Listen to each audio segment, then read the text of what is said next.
Kisah pada zaman dahulu terdapat sebuah kerajaan Kobal Sahria yang dipimpin oleh seorang raja yang bernama Indra Bungsu. Ia adalah seorang raja yang bijaksana dan memiliki permaisuri yang sangatlah cantik parasnya, bernama Putri Siti Kendi. Tersebutlah perkataan seorang raja, "Wahai Adinda, lamanya rumah tangga yang kita jalani membuat Kanda bahagia. Namun Kanda juga cemas akan kita tak kunjung diberikan momongan sebagai ahli waris kerajaanku ini. Begitu juga yang sedang Adinda cemaskan, Kanda. Sudah Dinda coba meminta beberapa tabib, namun Dinda tak kunjung juga mengandung." Maka pada suatu hari itu ia pun menyuruh orang berdoa dan bersedekah kepada fakir miskin. Beberapa lamanya Tuan Putri Siti pun hamil dan melahirkan 2 putra laki-laki. Adapun yang tua keluarlah dengan panah dan yang muda dengan pedang. Maka Baginda pun amat sukacita dan menamai anak yang tua Sah Putri dan yang muda Indra Bangsawan. 7 tahun kemudian, 2 anak Baginda yang kini sudah beranjak dewasa telah menjadi pemuda yang gagah. Tidak tahu siapa yang akan jadi pengganti raja di negeri ini. Baginda menceritakan mimpinya kepada kedua anaknya. "Anakku, semalam ayahanda bermimpi bertemu seorang pemuda yang membawa buluh perindu. Ia memainkannya dan bunyi yang dihasilkannya itu membuat hati ayahanda sangat tentram." Lalu pemuda itu berkata, "Barang siapa yang dapat mencari buluh perindu yang dipegangnya itulah yang patut menjadi raja negeri ini." Agar kata-kata Baginda Sah Peri dan Indra Bangsawan bermohon pergi mencari buluh perindu itu, mereka mulai memasuki hutan. Naik turun gunung, masuk keluar rimba menuju ke arah matahari hidup. Setelah semalaman mereka berkeliling hutan, hujan pun turunlah dengan angin ribut, kelap kabut, gelap gulita, dan tiada barang satupun. Maka Sah Peri dan Indra Bangsawan pun berpisah. Setelah teduh hujan ribut, mereka pun pergi saling cari-mencari satu sama lain. Beberapa lama di jalan, sampailah ia kepada suatu taman dan bertemu sebuah mahligai. Ia naik ke atas mahligai itu dan melihat sebuah gendang tergantung. Gendang itu dibukanya dan dipukulnya.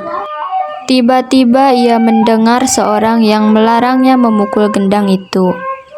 "Tolong, tolong, selamatkan aku, tolong, keluarkan aku dari gendang ini, tolong, siapapun itu, tolonglah aku."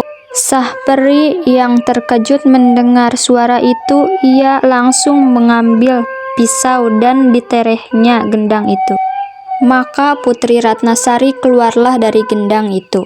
Putri Ratnasari pun menceritakan bahwa negerinya telah dikalahkan oleh Garuda.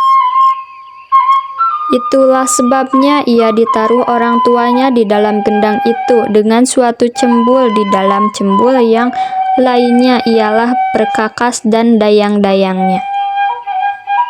Tak selang lama datanglah Garuda itu.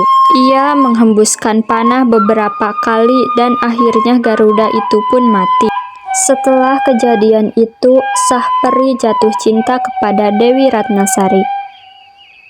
Mereka menikah dan Sah Peri duduk dengan berkasih-kasihan dengan Putri Ratnasari sebagai suami istri. Sedangkan Indra Bangsawan ia mulai mencari kakaknya setelah berpisah dari angin topan. Ketika Indra Bangsawan mendengar bahwa Indra Bangsawan sedang mencari buluh perindu, ia pun memberitahu bahwa ialah yang memiliki buluh perindu yang dicarinya. Namun nenek tua itu mengajukan syarat. "Apabila kau menginginkannya, kau harus menyelamatkan rakyat di negeri antah berantah."